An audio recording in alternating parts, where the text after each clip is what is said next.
ብሰጥ አይደለም ብደፋው አያልቅብኝም። እውነት ብደፋው ብቀለው ባቃጥለው አያልቅም። እስከ 500 ሺህ ብር የሚደርስ ሽልማት ዓላማቸውን ለማሳካት ላይታች ለሚሉ ኢትዮጵያውያን ቀርቧል። ወልደ ጊዮርጊስ ይልቃል ቢተው በጎጃምኛ ዳንሱና በአደባባይ ለግለሰቦች በሚያደርጋቸው ልገሳዎች የወርቁ አይተነው ተጽዕኖ አለበት ተብሎ ይታማል። አንዳንዶች ስለ ሀብት ምንጩም ሲናገሩ ከወርቁ አይተነው ጋር ያመሳስሉታል። ሌላኛው ከሰማይ የወረደ ቢሊየነር የሚመስለው የጎጃሙ ቱጃር ወርቁ አይተነው ከየት ተነስቶ እዚህ ደረሰ የሚል የሀብት መንገድ የለውም። ከወልደ ጊዮርጊስ ይልቃል ቢተው ጋር በልጅነቱ አፈር ፈጭተናል የሚሉ አብሮ አደጎቹም ከዕለታት አንድ ቀን መኪና እየነዳ ወደ አባቱ ቤት ሲመጣ ከማየት በስተቀር ስለ ሀብት መንገዱ እውቅና የለንም ይላሉ። ጣቢያችን ምስክር የሆኑ አንድ አብሮ አደጉ ወልደ ጊዮርጊስ በሚዲያ የሚናገረውና አስተዳደጉ ሰማይና መሬት ነው ብለውናል። የእርሱ ነገር የማይዋጥላቸው እኚሁ ዜጋ ወልደ ጊዮርጊስ አርያ የሚሆነኝ ሰው አይደለም ይላሉ። በብዙዎች ዘንድ ግን የሚደነቅና የሚመሰገን ሰው ነው ወልደ ጊዮርጊስ። በበጎ አድራጎት ድርጅቱ በኩል እስከ $500,000 ብር ድረስ ሰጠን ብለው ደረት የሚደቁለትን ሰዎች ተመልክተናል። በአንጻሩ ወልዴ በእርዳታ ሰበብ ዘርፎናል የሚሉም አቤቱታ ያቀርባሉ። ያም ሆነ ይህ ግን ወልደ ጊዮርጊስ ይልቃል ቢተው ይዟቸው በሚቀርብ ትልልቅ ፕሮጀክቶቹ የሚነሱበትን ሀሜቶች ሁሉ በዜሮ አባስቶ ምትሃተኛ ወጣት ሆኖ ይታያል። ከዚህ ቀደምም ሀብታም የሆንኩት ማንም ያልሰራውን በድፍረት ስለምሰራ ነው ሲል ነበር። በእርግጥ የድለላ ስራን በዲጂታል አሰራር በማዘመን ከፍተኛ ገቢ ፈጥሮ አስመስክሯል። አሁን ደግሞ 888 የተሰኘ የሶፍትዌር ኩባንያ የኢትዮጵያን ሁለንተናዊ ኢኮኖሚና ማህበራዊ ገጽታ ሙሉ በሙሉ የሚቀይርና ሀገሪቱ ያለባትን ጠቅላላ የውጭ ዕዳ በ5 ዓመት ብቻ በራሱ አቅም መክፈል የሚያስችላትን ግዙፍ የቴክኖሎጂ ፕሮጀክት ማጠናቀቁን በይፋ አሳውቋል። በዘርፉ የላቀ ልምድ ባላቸው የሶፍትዌር ባለሙያዎች ላለፉት 4 ተከታታይ ዓመታት በጥናትና በምርምር ሲዳብር የቆየው ይህ ፕሮጀክት በአሁኑ ወቅት 100% የተጠናቀቀ ሲሆን ወደ ትግበራ ለመግባት የመንግስትን የመጨረሻ ግምገማና እውቅና ብቻ በመጠባበቅ ላይ ይገኛል ነው የተባለው። ድርጅቱ በሰጠው መግለጫ ፕሮጀክቱ ህገወጥ የገንዘብ ዝውውርን ይቆጣጠራል፣ የጥሬ ገንዘብ ክፍያ ስርዓትን ሙሉ በሙሉ በማስወገድ ህገወጥ ንግድና የገንዘብ ማጭበርበርን በቁጥጥር ስር ያውላል፣ የሀብት ስወራን ማስቀረትም አንዱ ግቡ ሲሆን የገቢ ግብር አሰባሰብን በቀጥታና በቅጽፈት በማድረግ የሀገር ውስጥ ገቢን በከፍተኛ ደረጃ ያሳድጋል። በተጨማሪም ህገወጥ ሐዋላንና የዶላር ጥቁር ገበያን ያለምንም አስገዳጅ ህግና መመሪያ 100% ያስቀራል። ድርጅቱ ሀገሪቱ አሁን ካላት የውጭ ምንዛሬ በተጨማሪ በየዓመቱ ከ9.8 ቢሊዮን እስከ 12.75 ቢሊዮን ዶላር ተጨማሪ ገቢም ያስገኝላታል። የ888 የሶፍትዌር ኩባንያ የመጨረሻው ዓላማ ግን የኢትዮጵያን የውጭ ዕዳ ማጽዳት ሲሆን በሚፈጥረው አዲስ ማዕቀፍ ኢትዮጵያ በ5 ዓመት ውስጥ ብቻ ያለባትን የውጭ ዕዳ ከፍላ እንድትጨርስ ያደርጋታል። ወልደ ጊዮርጊስ ከቴክኖሎጂ ጎን ለጎን እጅግ ሰፊ ተከታይ ያላቸውን የዲጂታል ገጾች በባለቤትና በአጋርነትም ያስተዳድራል።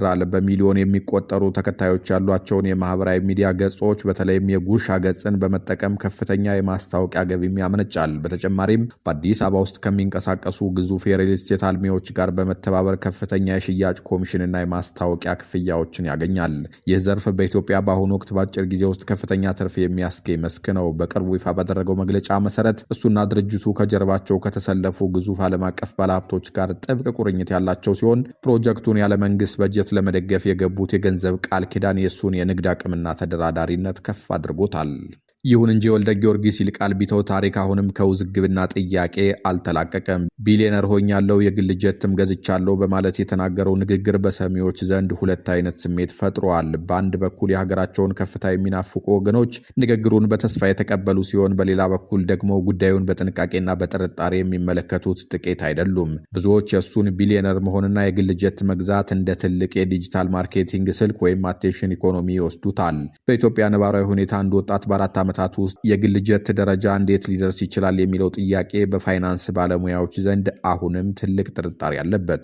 ያለምንም አስገዳጅ ህግ የዶላር ጥቁር ገበያን 100% ያጠፋል፣ እንዲሁም በየዓመቱ እስከ 12.75 ቢሊዮን ዶላር ተጨማሪ ገቢ ያስገኝለታል የተባለው የቴክኖሎጂ ድንቅ ስራም ከሀገሪቱ የማክሮ ኢኮኖሚና ከብሔራዊ ባንክ መመሪያዎች ጋር እንዴት ሊጣጣም እንደሚችል ግልጽ የሆነ መረጃ ለመሰጠቱ የንግግሩን ተአማኒነት በጥያቄ ምልክት ውስጥ ጥሎታል።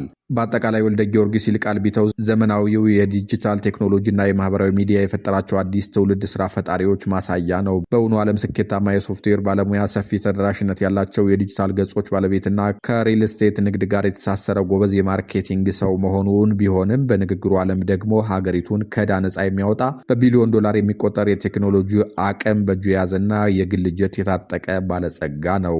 እነዚህ ሁለት ማንነቶች ተቀላቅለው የፈጠሩት የአነጋጋሪ ታሪክ ወደፊት ፕሮጀክቱ ከመንግስት ጋር ወደ ተግባር ሲገባ ወይም ይፋዊ ምላሽ ሲያገኝ እውነተኛ ሚዛኑ ይበልጥ ተለይቶ የሚታወቅ ይሆናል። ወልደ ጊዮርጊስ ይልቃል ቢተው በ2001 ዓ.ም የጣፈንታውን በር ለማንኳኳት ከጎጃም ምድር ተነስቶ ወደ አዲስ አበባ ሲያቀና በኪሱ የነበረችው ጠቅላላ ሀብት 7 ብር ብቻ ነበረች። የህልሙን ከተማ ለመርገጥ ለ4 ቀናትና ለ4 ሌሊቶች በእግሩ የተጓዘው ወጣቱ ወልደ ጊዮርጊስ ይልቃል ቢተው ሸገር ሲደርስ መጀመሪያ ያገኘው አቀባበል ብርድና የጎዳና ህይወት ነበር። ተስፋ ባለመቁረጥ የመኪና ፓርኪንግ አስተናጋጅነትን፣ መኪና ጣቢነትንና ሆቴል ውስጥ አስተናጋጅነትን እያፈራረቀ የኑሮውን ውጣ ውረድ መጋፈጥ ጀመረ። ይሁን እንጂ የውስጡ የስራ ፈጠራ ስሜት አልጠፋም ነበር። ከአንድ የድር ቤት ድስት በ120 ብር ተከራይቶ በንጽህና ያዘጋጀውን የባህል አገልግል ምግብ በሳይክል እያመላለሰ ለደንበኞቹ ቤት ለቤት ያደርስ ጀመረ። ይህ የትጋት ጉዞ ቀስ በቀስ ወደ ድለላው ዓለም መራው። በአንድ ወቅት ማህበራዊ ሚዲያን በመጠቀም ፌስቡክ ላይ ሊሸጥ ያስተዋወቀው ቤት ያልተጠበቀ እድል ይዞለት መጣ። ከሽያጩም 800 ሺህ ብር ኮሚሽን በአንድ ጊዜ አገኘ። ይህች ቅጽፈት የህይወቱን አቅጣጫ ሙሉ በሙሉ ቀየረችው። በትልልቅ ቤቶችና ህንፃዎች ሽያጭ ውስጥ በስፋት በመሰማራት ከ500 ሺህ እስከ 3 ሚሊዮን ብር የሚደርስ ትልልቅ ገቢ ማግኘት ጀመረ። ንግዱ እየሰፋ ስኬቱም ሌላ ስኬትን እየወለደለት መጥቶ ዛሬ ላይ የባለ ብዙ ዘርፍ ኩባንያ የሆነው የዋይቢኤስ ቢዝነስ ግሩፕ ባለቤት ለመሆን በቅቷል። የወልደ ጊዮርጊስ የስኬት ታሪክ በንግድ ዓለም ብቻ የተገደበ አይደለም። የፍቅር ጉዞውም ልክ እንደ ፊልም ማራኪና ልብ የሚነካ ነው። በአንድ ወቅት ፌስቡክ ላይ ሲቃኝ ረዥም የጎንደር የባህል ቀሚስ የለበሰች ውብ ሴት አይቶ የጓደኝነት ጥያቄ ይልክላታል። እሷም ጥያቄውን ተቀብላ ማውራት ሲጀምሩ ምን እንደምትሰራ በቅንነትና ሳትደብቅ የቤት ሰራተኛ መሆኗን ትነግረዋል። እሱም ማንነቱን ሳይገልጽ እኔ በምሰራበት መስሪያ ቤት ውስጥ በተሻለ ደሞዝ ላስቀጥርሽ በማለት ወደ አዲስ አበባ ያመጣታል። ከአንድ ወር የስራ ቆይታ በኋላ ግን እሷ የተቀጠረችበት ድርጅት ባለቤት ራሱ እሱ መሆኑንና ፍቅሩን በአንድ ላይ ይገልጽላታል። ይህ እውነተኛ ፍቅር ፍሬ አፍርቶ ዛሬ ሁለቱም በትዳር ተሳስረው በደስታ እየኖሩ ይገኛሉ። ከጎዳና እንግልት እስከ ቢሊዮን ዶላር የቴክኖሎጂ ራዕይ፣ ከ7 ብር ካፒታል እስከ ትልልቅ የንግድ ተቋማት መሪነት የተጓዘው የወልደ ጊዮርጊስ ይልቃል ቢተው የህይወት መስመር በትጋትና በቅንነት ህልምን ማሳደድ የት እንደሚያደርስ የሚያሳይ ድንቅ ታሪክ ነው። የዛሬን አብቅተናል። ሰላም ይስጥልን።